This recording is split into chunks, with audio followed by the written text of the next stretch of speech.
Hello and welcome everyone to another episode of the Cultured Nerd Podcast. This week we have another special interview prepared for you. We're sitting down with John Swasey. He's a voice actor, ADR director, a producer, and he has a staggering 483 acting talents to his name. You've more than likely heard his voice somewhere along the lines, but he is most known to fans for some of the biggest names in My Hero Academia, Dragon Ball Z, Full Metal Alchemist, even Attack on Titan. So we're going to sit down with him, talk about this career and this body of work, and kind of geek out with him a little bit because he's voiced some of our favorite characters. So let's sit down and let's get started.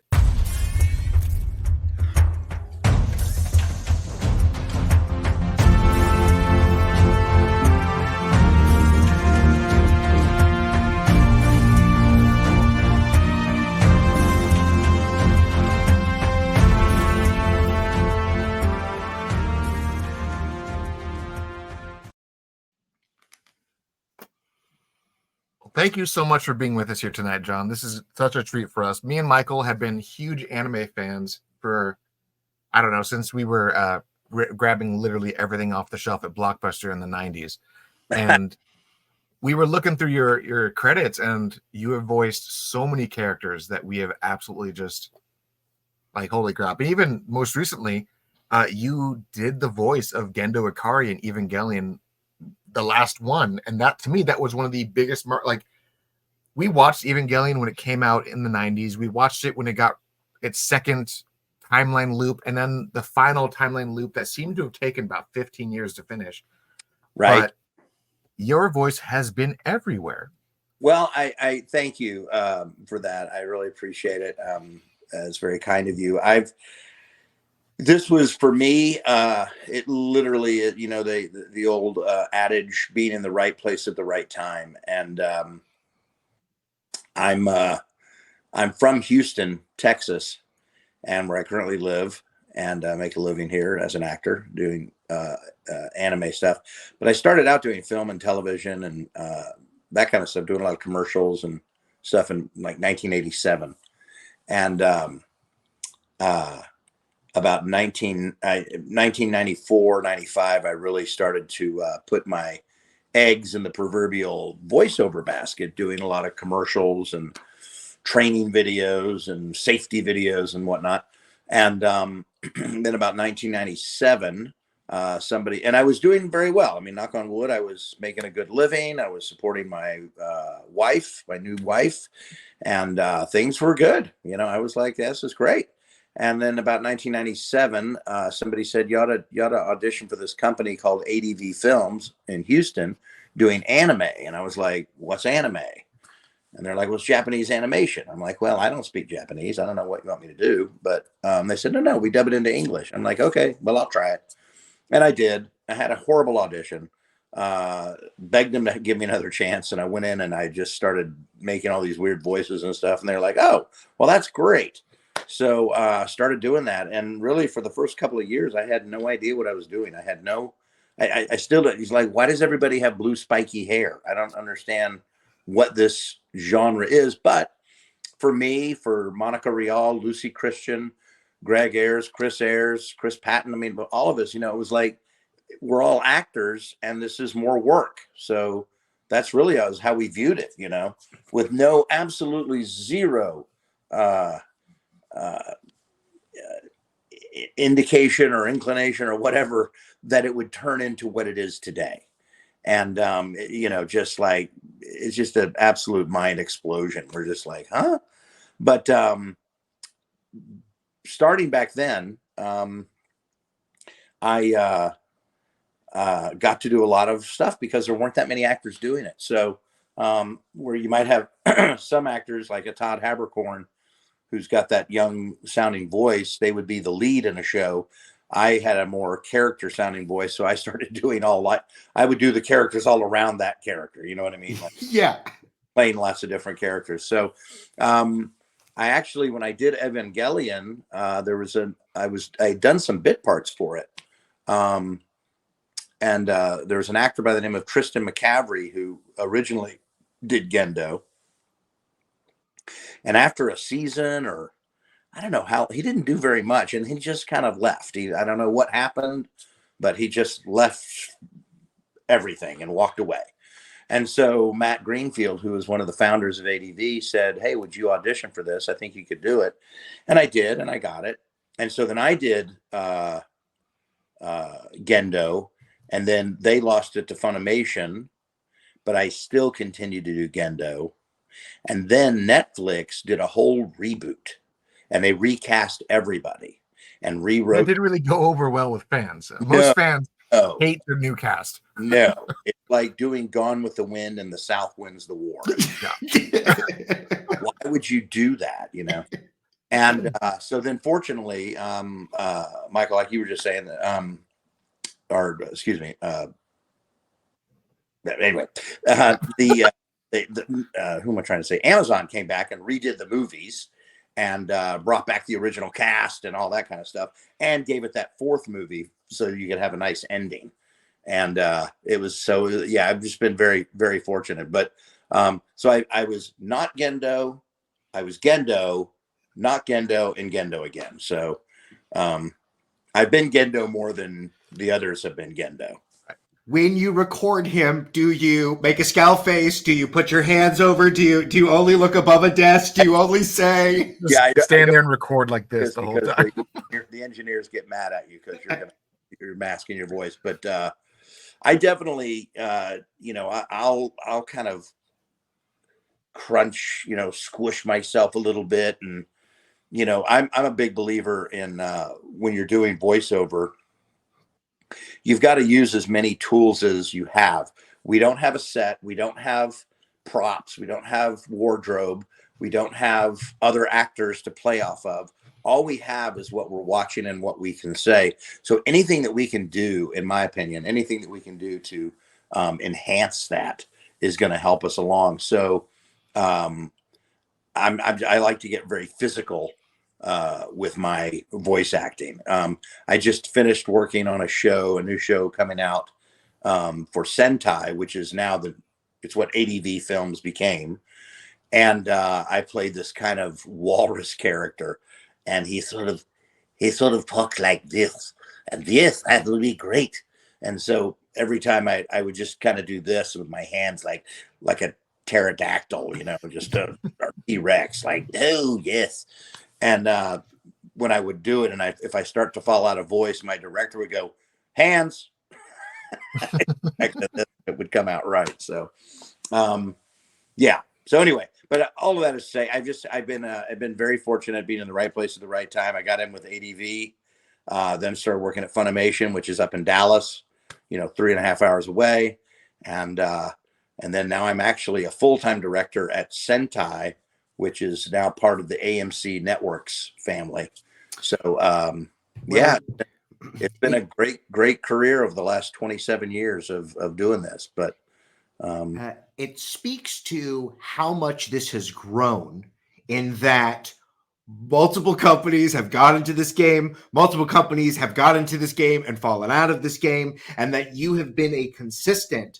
I think that the technical side of all of this, the fact that you were working on technical films for hard hat companies and things like that, to understand the tone of it, but then getting to bring acting to it and really elevating this stuff.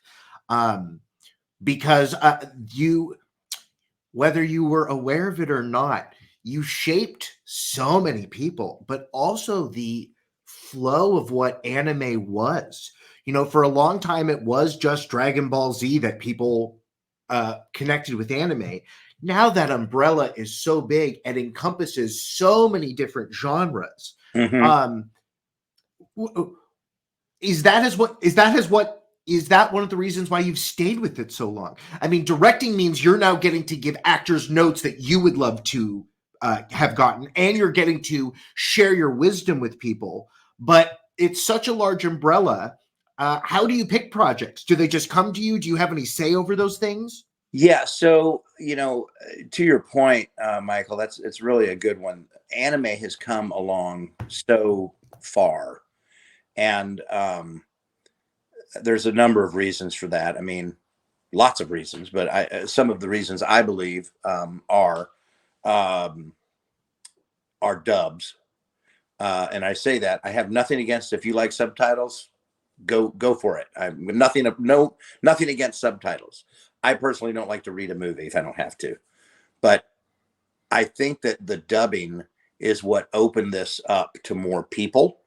The fact that Funimation pushed really hard to get their stuff on network type of television, not ABC and not the three networks, but I mean cable like Toonami and Adult Swim and such. But it came to the big networks. You know, for a long time, it was this secret gem at midnight. And then all of a sudden, Saturday morning came a calling and said, do you have anything for us? Right. Absolutely. Absolutely. And you know, it's all money. I mean, that's what, and I think the other thing was actually, it was already starting to blow up, but I actually think the pandemic really helped because you can only watch Tiger King so many times. So I think it was like, oh, well, what's this thing called One Piece, or what's this thing called? And then, and to your point though, of having it, it's amazing to me when you're at a convention or you're at a signing or something, and people come up to you and they want to, you know, talk to you about how much this has affected them, or they walk up and they go, yeah, I grew up watching you, and this is my, you know, 10-year-old son who also loves you. You know, I mean, it's just, it's really, it's very heartwarming and very humbling, you know, to get that. I used to always kind of be like, no big deal, man. Just doing what I do, you know. But I kind of changed my tune of that kind of attitude, because I thought, you know, and I don't mean to sound cocky, and I think there's a fine line between being cocky and arrogant versus, you know, if it's a big deal to somebody to come up and go, hey man, your role as Hohenheim or Gendo. I mean, Gendo, there was actually an example of some kid who told me that it's literally saved his life. And, you know, you're like, wow, really? But it's not my place to go, dude, it was no big deal. I mean, why would I want to steal somebody's joy? You know, if what I did brought you happiness, then that makes me happy that it did that for you. You know what I mean?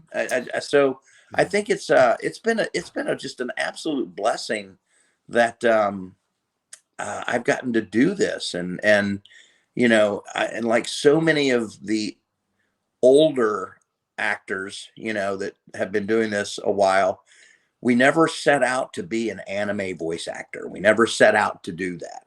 Now there are actors that do that, but back then, like I said, man, it was just another gig for us. We just did, you know, like, well, this is fun, and I love doing voice work, and I love doing voices, and you know, that kind of stuff. So. And then unlike a training video, which I like doing a training video, but unlike that, we really do, like you said, we really do get to stretch our acting muscle a lot more, and have a lot more fun with it and stuff like that. So yeah, it's been a hoot, man, for sure. So speaking about stretching your acting muscle, so this last week we actually got to sit down with another actor by the name of Chris J. Alex, and he had done some dubbings of different shows, and he had mentioned that one of the absolute hardest thing about doing anime dubbing is having to hit your mark with the dialogue option, the limited dialogue time that you have thanks to the original Japanese work. So the obvious rewrites to try to match it to a certain point, but you literally have a set time frame that you have to hit that dialogue. And with your resume as big as it is, you've clearly hit that mark. So what's it been like to go from instructional videos where you have a little bit more wiggle room, normal acting gigs where you can kind of personalize it, to knowing that you have to personalize something within a set mark? Well, when you're doing voiceover, there's basically, and it doesn't matter what you're doing, there's one of two things that have happened. Either they have already created the visual content, or they have not. And if they have not, then they're going to match whatever you do, their visuals to match what you say, right? Whether it's timing or actual mouth flaps or whatever. So in ADR with anime, we're dubbing it into English. So we've already got the videos already in place, and we have absolutely no way to adjust that. and to alter it. So the good news is we have the technology to make sure that things fit. So there is sort of a rhythm with anime, and you can, you don't say things like this all of a sudden and not talk fast and then slow way down. It's at a normal, kind of a conversational pace. But let's say you say something and it has 15 syllables. Well, 15 syllables is 15 lip flaps. And so, as a director, I want to make sure that it looks as good as possible. So we'll have to do some rewrites here and there and that kind of thing. But the beautiful thing about the technology is that everything's digital now. So you're not having to spin tape and try to, that's where the beep system came in. So I don't know if you probably hear people talk about the beep system where you get a beep, beep, beep, and then you speak on the fourth beep. And it's timed, right? At Sentai, we don't do that. We just give you a 3-second pre-roll, and then you go. And once you hear your character start talking, you start saying your lines. But then the engineer can literally go in and move the digital file exactly where it should start and make it end where it should end. If it's too long, speed it up or take out some words. If it's too short, slow down, or add some words, and plus they can also do things like shrink it and stretch it a little bit to make it fit perfectly. So there's a lot of tools at our disposal that those weren't available, 25, 30 years ago. And it's just getting better and better and better. Just like we were talking about earlier, technology is just kind of making it simpler and simpler. And of course, now with things like AI on the horizon, it's going to be even, easier. So I used to joke a long time ago when we started just doing just digital recording, not even, like the tape was just digital audio tape. The DATs is what they called them. And I was talking to an engineer one time and I said, one day you're going to have my voice saying so many words, you're going to be able to put together a commercial without me even knowing or even being there. And we used to joke about it. And of course, now that's kind of That's a thing. headed, where you just type it in and you say, sound like John Swasey. Of course, I'm of the opinion, a lot of actors are like, oh man, it terrifies me. I don't care. If you want to do something that sounds like me, knock yourself out. You just have to pay me for it. And you can send the check to Mexico where I'll be on the beach having a pina colada. So it's crazy how this stuff is going. I was actually about to ask you about that, and you answered the question I was about to ask while you were explaining that. But with the AI system getting to what it is, you have recent situations. I mean, like with Star Wars, right? You had the Book of Boba Fett and Mandalorian. They did an entirely digitized Luke Skywalker, and they made him much younger. They made him youthful. But one thing that a lot of people didn't know that they also did was there was a company called Respeecher that actually took Mark Hamill's current voice and then matched it to his younger voice and lined it up using AI to make him sound more youthful so that they could record that dialogue. And they essentially made his voice through AI so that they could do all this stuff. And they did the same thing with James Earl Jones's Darth Vader for Obi-Wan show. So the one thing about those two examples is Disney paid them their rates and then did this. But I know that there's a huge controversy now with people online who there's parody accounts that do some really funny stuff where they like, oh, let's do this pop song in the voice of Hank Williams or something. And they take it and they match it, and it's absolutely ridiculous, but they are crossing an ethical line because they're just doing it out of enjoyment, and there's no one getting no benefits from it other than they're getting a laugh out of it. So Right. It's a very interesting world that we're starting into right now. Well, and I will tell you, like there's an actor, not really an actor, but he's a voiceover guy out in LA. And he used to live here in Houston. And he's, I think he's a white guy or Hispanic or maybe half and half or something. But he can do an absolute spot on Morgan Freeman. And, he just got And so he'll tell you a story that goes like this and makes you do, and you hear it. Now he could do a commercial and sound like that, never saying, "Hi, this is Morgan Freeman," Yeah. but he has that cadence and that draw and that all that, and so you think in your mind, it's like, that's Morgan Freeman, or God, I recognize that voice, but he's just mimicking it, So yeah, I think, I mean, like I said, if somebody wanted to take my voice and go through technology, yeah, we can make you sound younger. We can, do that. It's really, I think it's a cool thing. It's going to be a cool thing for the viewer, for their experience, because they're going to get to see stuff and hear stuff that, we didn't think was recreatable. But like you just said, the key is going to be, you just have to compensate those people for it. You can't just, do it. And I don't think my brother or my son will argue with me about this, but I think we're still a long ways away from an AI acting. You know what I mean? I mean, really acting. I just don't think that's, now maybe you all know something I don't, but all the AI stuff I hear is very clearly mechanical and there's no emotional context to it. So just my 2 cents. There's nothing on the horizon we've heard of yet, but there are so many things where on Monday it didn't exist and on Tuesday it's amazing.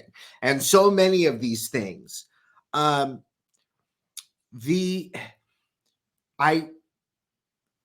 connects with people for lots of different reasons, but I think that the audio reason for it is that there is such an intimacy to it. And I think that in the past, I think maybe the way that we viewed those things, but we watch movies and relive our favorite characters and moments all the time. I mean, when people say that, when someone comes up and say, "You saved my life," you were with somebody during their darkest hour, that you didn't know that, and it didn't affect you in that way, but that rely upon. So I'm sure that depending on the decade, depends on the anime. What is the thing that people want to speak to you the most about? What is the fandom part that they want to connect with you on?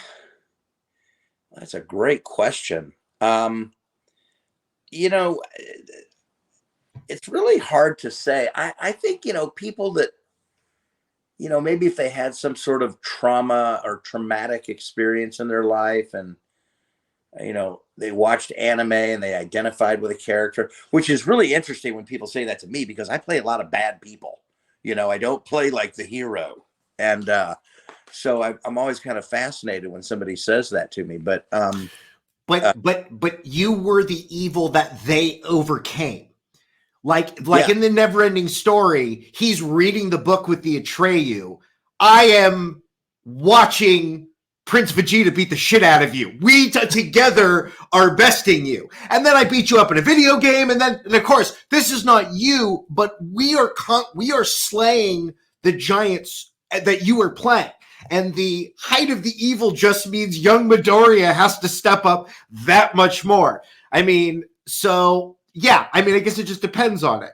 Yeah, that's a really good point, man. That's really, I've never really thought of it that way, but that's really interesting.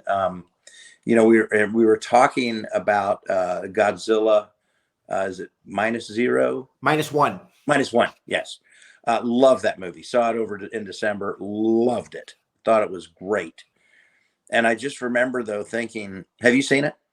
It's so good. Have not seen it yet. Are you going to be able to work on the dub? Will that come through the anime companies, or will that go through another sector? That's that probably will go to somebody in LA. I don't think it'll come to Houston. But you never know. I mean, who knows? But I do know that I just remember thinking to myself, because it takes place right after World War II. I mean, literally as the war is ending. And Godzilla comes in and not a spoiler or anything, but he destroys half of Tokyo or whatever. He does that. Yeah, that's not a spoiler. People, yeah. But I was just like, dadgummit, man. Between the A-bomb and Godzilla, Tokyo, y'all just can't catch a break, Japan. Yeah. And and I think I'm kind of late to this party, but I think Godzilla was sort of a reaction to World War II, wasn't it? I mean, Yes. Yeah. Japan needed something that would destroy their world that they could then defeat. Yeah. Unlike losing the war. Godzilla was essentially a personification of their withdrawal from the world after that calamity. They needed to make a monster that they could overcome, like you said, and they can't just say like, oh, the A-bomb is America's a bunch of dicks. Like they decided to make the symbol of the A-bomb and the destruction of the A-bomb into a physical monster that they could overcome. Right. But that also audiences could connect with.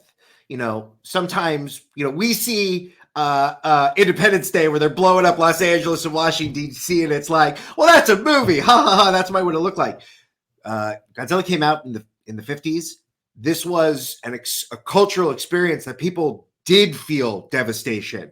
And there's a catharsis of being like, oh, it was kind of letting to not relive it, but to be like, we can overcome this. We are overcoming this. And to see that again. Yeah, Godzilla resonates on lots of different levels that are sadly lost here on the West. Right. Yeah, it's not just a monster movie. It's you know, anyway, but I really enjoyed that movie. But there's another point I wanted to make about it, and now I forgot what it was. But you know, getting back to kind of what some of you were saying earlier, but anime. You know, and people that don't really know what it is ask me, well, what is anime? And I say, well, anime is Japanese animation, and it's everything from Hello Kitty to Hello Kitty, and everything in between, right? But to see the kind of anime that's coming out now, just, you know, I mean, Miyazaki just got nominated for an Academy Award, you know, and it's to see that the stylizations and the beauty that's gone into the artwork and just the storylines, and you know, it's not just a bunch of fan servicey type of booby shot, you know, that kind of thing. And that's what I love. I'm not a big fan of the, you know, the stupid shows that are, you know, little junior high kids trying to get their rocks off or whatever. Right. I get that John will not be leading a revival of Cutie Honey. Totally heard. That being said, and I don't know if it feels like this from your standpoint, from a viewer of these things, anime's never been better. I mean, just year after year as a genre, I keep coming back to it. And I thought, you know, there's so many things that now I look back with that lens of nostalgia of shows and things that it's like, no, that was a kid thing. I can't really get back into it.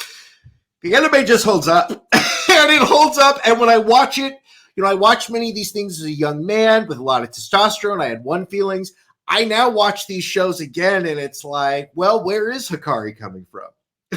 What if you lost your wife and everything that you knew? What would that do to you? And it's like, oh man, that would pretty much affect my entire world. Right. And you know, Eric Vale and I were having a conversation about this one time while we were doing a panel about it. But, you know, people like All for One or Gendo or Hohenheim, any of these dads that are bad, you know, whatever, they don't see what they're, to me, they don't see what they're doing as evil.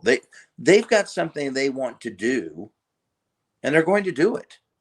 And it doesn't matter what it takes or who has to suffer, or that's all part of the fabric.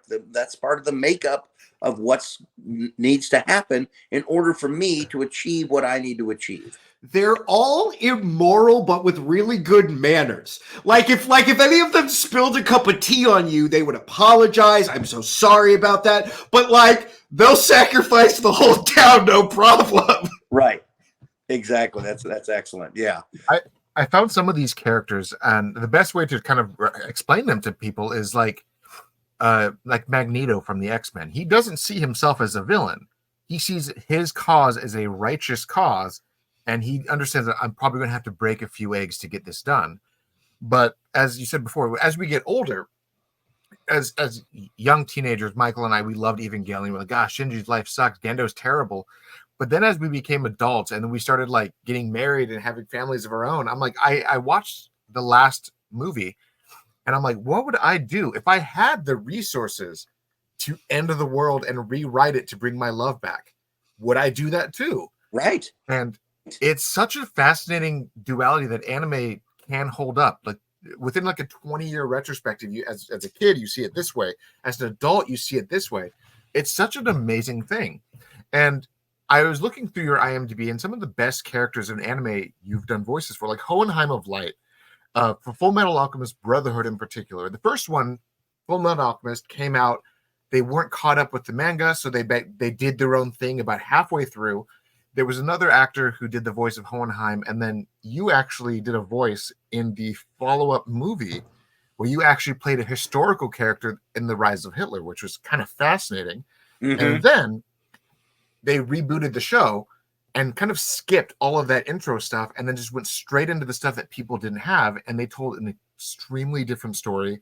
And Hohenheim in particular, who was not as important to the show in the first show, he became a central character. And a lot of people vote him as the worst dad of anime because he was an absentee dad. But if you look at what he was actually trying to do and to stop his essentially evil twin that he had created from destroying the world and absorbing God, he's a very complex and unique character. Right.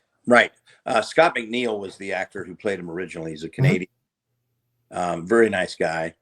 And I'm not sure why they didn't have him do it again. I just know when I think it was Mike McFarland asked me, "Hey, can you read for this?" And I said, "Sure." And I did, and I was fortunate enough to get it. But yeah, I'm totally, Taylor, I'm totally 100% on board with what you're saying. Again, it's like Gendo. What he's doing, he's got his reason, but and that's going to circumvent or supersede any justification that anybody else can bring to the table. Oh, dude, that's a bad move. Maybe you shouldn't do that. It's like, no, I'm going to do it because this is what has to be done. And if you don't have the stomach for it, then maybe you should get out of the kitchen because I'm making the sausage and this is how it's going to be made. And, tough. Sorry. Too bad. And we're just, just talking about Oppenheimer. I mean, the whole, we want to win the war and all this stuff, but so we're going to build something that's going to do this. I mean, and even though they had tested it and all that kind of stuff, I don't think anybody really knew what it was going to do. They had no idea. And so there's actually a scene later in the movie where they touch that on, and he is horrified by what he had created. Yeah. And the best line of the whole movie is the last line of the movie. So I won't spoil it for you, but his exchange that he had with Einstein, they finally revisit it and say what he actually spoke about. And I left the theater saying, holy shit, he was right. Yeah. Oh no. And it was such a jarring experience that, sometimes you do something and you don't realize how bad it is until the hindsight of history is there. I will share with you something just kind of on that topic, and I hope this doesn't upset any of your fans or anything, but this is just what somebody told me. So it's not my point of view. It's just someone shared with me, but somebody that I know and trust very well, who has a incredibly deep, rich understanding of the Japanese culture. I mean, like lived there for 20 plus years and whatnot. Told me that in some circles that some of the old timers, of which there are not many left, but basically say that dropping the bomb in Japan, or the bombs, is really what saved Japan from complete extinction and annihilation. Yeah, it violently made them change their national narrative, period. And they had to then move forward from that spot. I mean, there was, everyone was so like the emperor was God, and it didn't matter. It made God bleed.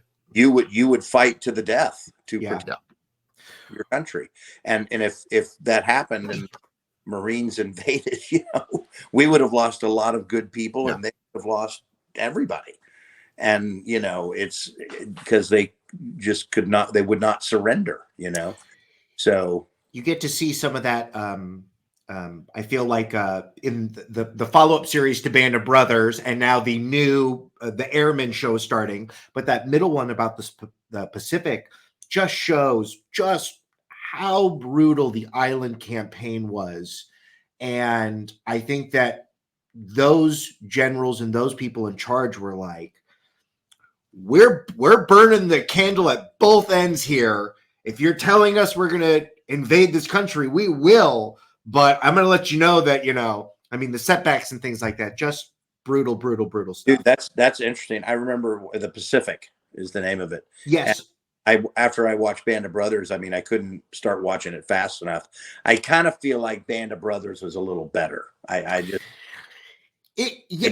Yes, but that's okay. They're both good things. But there was one scene in the Pacific where one of the main Marines they were following comes back home stateside, and he gets dropped off at somebody's house in a cab. The guy from Star Kid, Taylor. The guy from Jurassic Park. He's all grown up. He's so good in it. Oh, okay. I know. Driver's like, he goes, "Were you in the war?" And he's like, "Yeah, man, I was in Europe." And he goes, "I just got back from the Pacific." And he's like, "Oh man, no, dude, there's no charge for this. You guys, we thought we had it rough till, man, no way. No, you guys win that one." And it just, when you see movies and stuff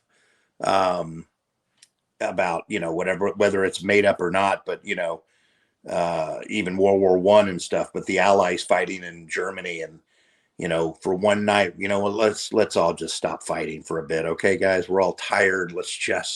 Let's have Christmas together, or let's do this, do that. Japan was not like that. Japan was like, no, we will just keep coming at you, and you will, till your guns overheat, until you're, we don't care if we're just fighting with bamboo sticks. We will keep coming. And I mean, I just can't even imagine how that must have been. Anyway, that's getting way off topic from anime, but just well, it's so funny. There's too many questions and not enough time, but something that was brought up, I think Goku is a bad dad.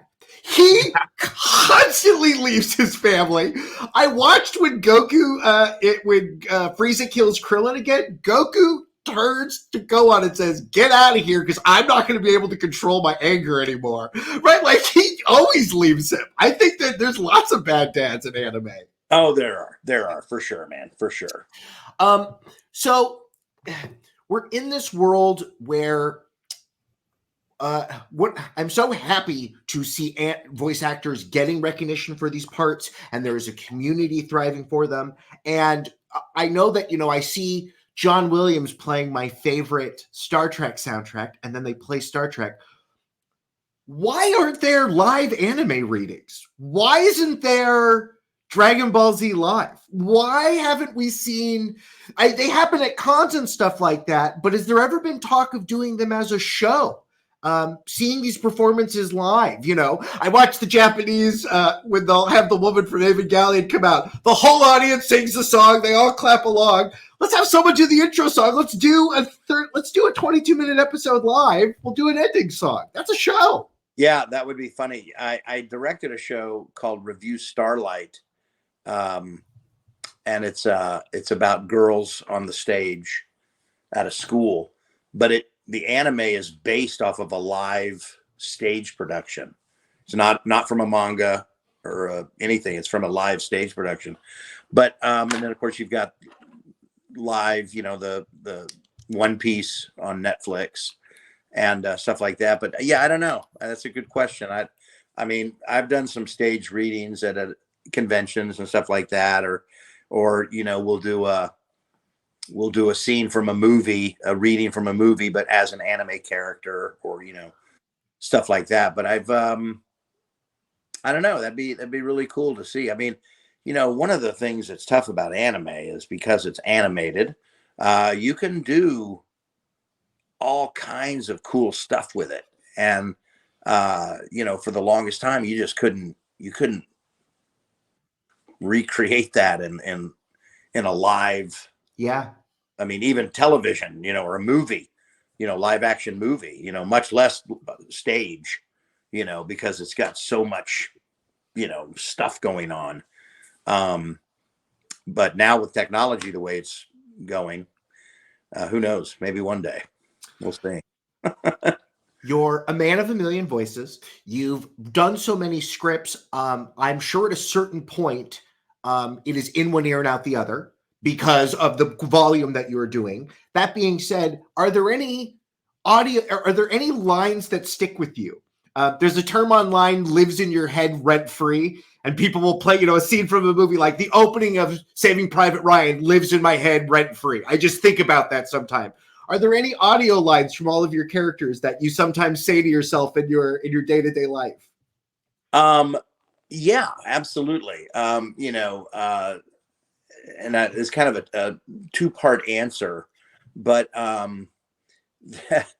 when we were doing season 5, I think it was, of My Hero, I remember it's back when All for One is talking to Shigaraki, and it's giving him the history of like, you need to go kill your family, and here's how you came to be with me, and all this kind of stuff. And I just remember reading those lines, and when I was done, I was exhausted. I was like, oh my gosh, man, that is some heavy stuff.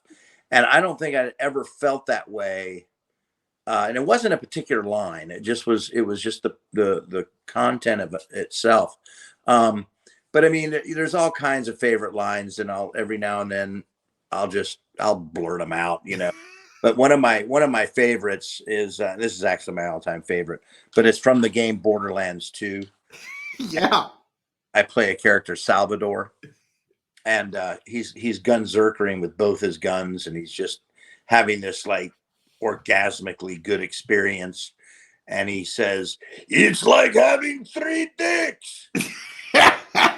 So, and one time I was at a convention, and I was doing my autographs, and these guys walked up, and I was down in Miami, and they came all the way from Ohio, and I was down in Miami, Florida, and they brought me this little gift, and it was a piece of wood, about this big, and it had a wood burn of a character I did named Huang from a show called Darker Than Black. And I thought, well, that was very nice of you guys. Thank you. That means a lot to me. I appreciate that. And they said, oh, we have one more. And they pulled out another wood burn, same size and everything, except this one said, it's like having 3 dicks. And I'm just like, where do you think I'm going to put that? What? I mean, it's funny, but honey, look what they gave me on the mantle, So, but I'm always, I did last year doing some My Hero. A couple of lines that really kind of shook me were, I think at one point he says, finally you are mine, talking to Shigaraki. And it's just, everything's going to be good now. You are now me, and you're going to be part of me. So I just, yeah, that was a cool one. But there's all kinds of good lines, there's all kinds of good stuff. And then, it's really fun when we get to rewrite them as a director, and just we'll throw in little nuggets, and it's not as long as we're not, we don't change content or context or anything like that. But it is sometimes fun to throw in a little nugget and maybe throw an homage to something, as an example. This hasn't happened, but just like if it were, 2 guys out fishing or something, and one of them says, you're going to need a bigger boat. Right. Something like that, that's always fun to do, but. So my last question for you as we close out, you have done some voices for some of the biggest characters in anime and attached to some of the biggest franchises in anime, from Dragon Ball Z to My Hero Academia to recently even with Attack on Titan, the show that has been so big that it transcended what was acceptable for anime culture. And the same token, you're doing one of the biggest, most sinister voices of My Hero Academia. Your voice is attached to some of the biggest franchises right now. And you're going to go down among fans as some of the voices that will last beyond them, that probably their kids and their kids' kids may eventually get into, because these stories do transcend almost generations at some point because of the stories that are being told. So with that gravity, what does it feel like to be a part of something that is going to stand the test of time? Well, it's very humbling. Like I said, man, it goes back to what I said at the very beginning, dude. I was just in the right place at the right time. And, you know, my wife and I were talking about this earlier. Like I said, we never set out to do this. We never set out to be voice actors, like for anime only. We set out to be actors. And when anybody ever asks, like, how do I get into this, or I want to try this, I'm like, dude, you got to become an actor. Go study the acting, because that's really what it is. It's not mimicking voices and stuff like that. It's learning how to create the voice and learning how to, you see, I've got guitars there, and I equate it to like learning to play the guitar. You can go to a guitar store and buy a $5,000, vintage Stratocaster, and buy a Marshall stack and a bunch of pedals and switches, and come home and put it all together and plug it in, flip it on, and you don't know how to play. So what good is all that? So you got to learn how to play, and you have to learn how to use your instrument. And that's why acting is so important. But as far as for me, man, it's just, I feel just very, very blessed and very fortunate. And, I've gotten to work with some amazing, amazing people, and just to see how this is, how it's all just kind of blowing up like this. My wife does this to me occasionally. We'll be out and about, and, when you go out now, I mean, it used to be you go out and you said, I do anime. And they're like, what's anime? And now when you go out and somebody finds out you do anime. Which ones? They're like, well, what show? Yeah. What show have you done? Well, I'm in this show. No way. I love that. You're that guy. Oh my gosh. And I mean, it's surreal. And, but it's, like I said, it's very humbling, and there's so many good people that are doing it, and so many wonderful talent, and new people coming in all the time. I was joking around with, I think it was Todd Habercorn one time, and I said, I kind of feel like we're the actors of Hollywood that are, the Clark Gables and the Vivian Lees that, that's who the actors, these other actors are standing on their shoulders, because they're the ones that made these great movies way back in the 30s, 40s, and 50s. And, and now you got these actors coming in, and they land a big part in a movie or a franchise, and suddenly they're a big star and all this. And, you walk by their table, and Todd's the one who told me this. You walk by their table and you're just like, you're welcome. But to see that it's become what it is really, really amazing. And I'm thrilled about it. I couldn't be happier. And I really love what I'm doing and getting to do, and getting to talk to guys like you. It's a hoot, man. As fans, thank you for setting the bar so high. I think it was something you were not aware of when you were doing it, but I think that the professionalism that you have all brought has really carried this through. And as new people get brought into it, it's so wonderful to know that stuff that is 10 years old still sounds and looks as good as stuff that is happening today. You are working all the time. How can our audience find out about all of your workings? How can they come see you? What does that world look like? Yeah, so I'm not super active, but you can find me on Instagram or Facebook. I don't do this thing, whatever it's called these days, but you can find me there. I work currently for Sentai Filmworks, and our that's the production side of it. The streaming side is called High Dive, and so I've got a lot of projects on High Dive. If you don't have High Dive, I highly recommend you get it. It's only $4.99 a month. And it's got more anime, between that and Crunchy, you'll have access to more anime than you've ever dreamed possible. So one of the shows I'm doing, it's really, really cool, is called Eminence and Shadow.